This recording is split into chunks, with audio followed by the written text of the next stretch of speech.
তোমাদের সামনেই টাটকা তাজা ছেলেগুলো দাঁড়িয়ে আছে, কারণ মুখ দেখে মনে হচ্ছে এই তো ছেলেগুলো, কারণ মুখ দেখে মনে হচ্ছে নেশা করে এসছে, নেশার টাকা দিচ্ছি আমরা। এরা প্রত্যেকে গিয়ে টাকাটা পেলে কিছুটা নিজেদের খরচা করবে, কিছুটা মায়ের হাতে দেবে বা নিজেদের জন্যই খরচা করবে। তাদের উৎসাহ দেবার একটা রাস্তা মুখ্যমন্ত্রী দেখিয়েছেন তার সীমিত সাধ্যের মধ্যে। হিন্দুকেরা বহু কথা বলে, কিন্তু যেভাবে আপনি বাইরে লাইন দেখছেন, আমার এলাকা ছাড়িয়ে বাগমারির দিকে এত দূর অব্দি বিস্তীর্ণ লাইন, এগুলো তাদের মধ্যে উৎসাহ ছাড়া, তাদের অদম্য একটা ইচ্ছা, তার পরিতৃপ্তি ছাড়া আর কিছু দেখছেন। ছোট্ট ছেলেগুলো হাতে করে 300-500 টাকার নোট পাচ্ছে। আমরা যারা কলেজ পিরিয়ড কাটিয়ে এসেছি, আমি বা মাননীয় মুখ্যমন্ত্রী প্রত্যেকে ইউনিভার্সিটিতে, আমরা একটু হাত খরচ পাওয়ার জন্য মুখিয়ে থাকতাম। 30 টাকা হোক, 40 টাকা হোক, 50 টাকা হোক, মূলত কত টাকা পেয়ে গেছে। আর ওরাও তো সেই মানসিকতারই বাচ্চা। তোরা নেশা করবে এরা মানে নেগেটিভ কথা ভাবতে যাব কেন? একাংশ যে তারা অপচয় করবে না এমনটা আমি বলি না, করতে পারে, করবেও হয়তো, কিন্তু তার জন্য বাদবাকি 90-99% তুমি বাদ দেবো না। যারা এটাকে কাজে লাগাবে, যারা মার হাতে তুলে দেবে, যে মায়ের 3টে বাচ্চাটা নিয়ে ঘরে আসবে, 5,000 টাকা চোখ বুঝে সেই মা তো চোখ বুঝে তার ছেলে মেয়ে মিলিয়ে 3টে বাচ্চা, আমার যতক্ষণ মেয়ে বিয়ে না হয়, ছেলের বিয়ে না হয়, সংসার না হয়, আমি 4,500-5,000 পাবো। বাবার ওষুধ কিনতে হয়, রেশন কিনতে হয়। গ্রাউন্ডে গেলে কাজ না করলে ওনারা সংগঠন করেন না। আমরা বলবো না আমরা দুঃখ বুঝি, ওনারা বোঝেন না, কিন্তু আমার সন্দেহ হয় মাঝে মাঝে কথা বলেন। বিরোধী নেতা অগ্নিমিত্রা পাল বিধায়িকা, তিনি বলছেন মাদ্রাসা নাকি জঙ্গি সংগঠন তৈরি করার জায়গা। আপনি বিধায়কে কি চোখে দেখছেন, কি বলতে চান? কালকে গেছিলাম রাজাবাজারে একটা প্রোগ্রাম, সেই প্রোগ্রাম পুরোপুরি আপনার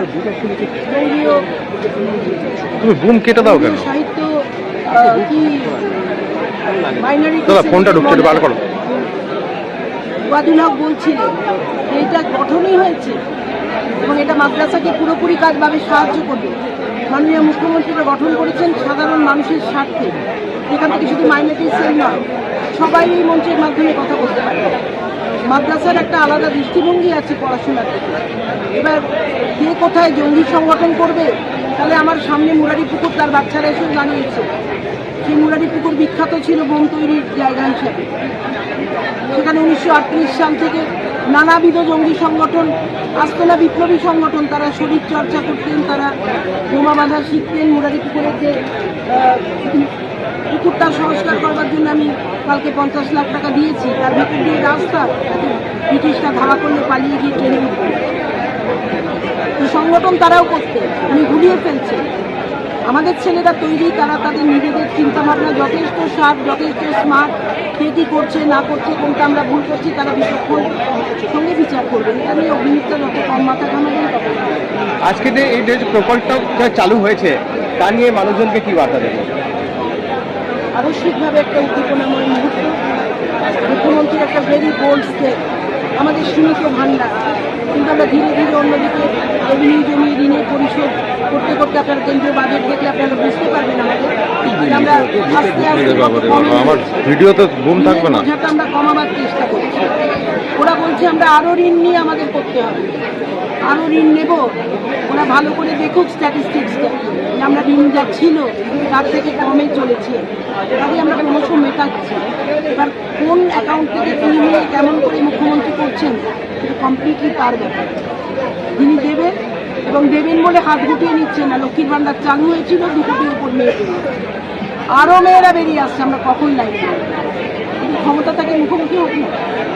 অনেকরা বলছে এটা 2026-এর অ্যাডভার্টাইজমেন্ট, এটা কি সত্যি? কিছুটা হলেও হতে পারে, কিন্তু আমার মানিকতলায় বলুন বা সামগ্রিকভাবে বাংলায় বলুন, কালো উন্নতি হচ্ছে, আজও হচ্ছে, আসছে কালো। তার মধ্যে লোকে যদি আমাদের দিকে ঝোঁকে, আমরা কি করতে পারি? দিদি, নির্বাচন কমিশন কি কেস তো আজ থেকে রাজ করছে না, আজ কত বছর, 40 বছরের ওপর কাউকে সিলেক্ট করেনি ওনারা। এমনকি স্বাধীনবাবু যাবার পরে ওরা ভেবেছিল যে আমাকে পরাস্ত করে হই হই করে কল্যাণ চৌবে স্যার আসবে। এমন একটা ভোট দিয়ে দিলেন তারা আমাকে, গত 20 বছরে কেউ পায়নি। 62-63 হাজার ভোটে তারা মার্জিন করলেন আমাকে। তো তখন তো তারা আস্থা নাই রাখতে পারত। স্বাধীনবাবু ছিল, ওরার ওপর কী করে আস্থা রাখবে? কিন্তু আস্থা দেখে দেখিয়ে দিল। আবারও 26 আসছে, নিশ্চয়ই মাননীয় মুখ্যমন্ত্রী যিনি কাজ করছেন, আমরা যেরকম তার নির্দেশ পালন করছি। মানুষের জন্য কি বার্তা 2026-এর? তারা খুবই বার্তা দিচ্ছি ভাই, খেলা হবে? খেলতে লাগবে না। যে খেলার ফল আমরা জানি, সেখানে বেশি খেলা আমাদের না এবার খেলাটা কি মানিকতলার ক্ষেত্রে আমাকে বেশি খেলতে হবে। নির্বাচন কমিশনের সাথে খেলা হবে এবার? কে? বিরোধী আর নির্বাচন কমিশন একই সাথে খেলা হবে? নির্বাচন সঙ্গে খেলা হবে না, তাদের সবাইকে আছড়ে ফেলতে হবে। আরম্ভ করেছেন তারা, মাননীয় মুখ্যমন্ত্রী সজরে যখন গিয়ে বললেন যে গণতন্ত্র বাঁচান স্যার, খেলা তখনই শুরু হয়ে গেছে। আমাদের রক্ষা করুন স্যার, এইভাবে বোল্ডভাবে আছলা বাঁশের মতন কথা কেউ বলেনি কোনোদিন নির্বাচন কমিশনকে।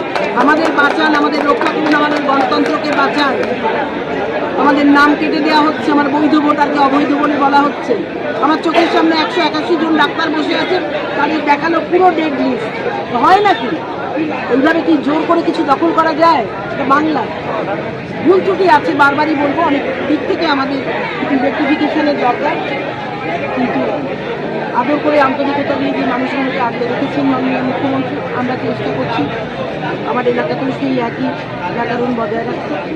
কাজে অবশ্যইভাবে নতুন কিছু আমরা পাবে বলে কিন্তু মনে করি। থ্যাংক ইউ দিদি। আমরা অনেক একটা ভেবেছি, সুদীপ দাকে অনেক বড় বড়কে ভেবেছি, যত ভাবছি তত আমার আনন্দ হচ্ছে। বলছি আমি কে, আমার এগেনস্টে এরকম একটা নাম আসছে।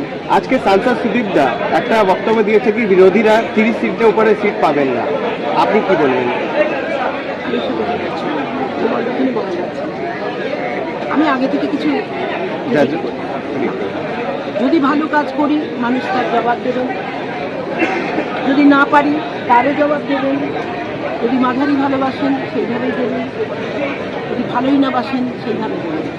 পুরোটাই ক্ষমতার আদালত, এখানে আমি কোনো বলবার মতো এত বড় জায়গায় নেই। থ্যাংক ইউ দিদি।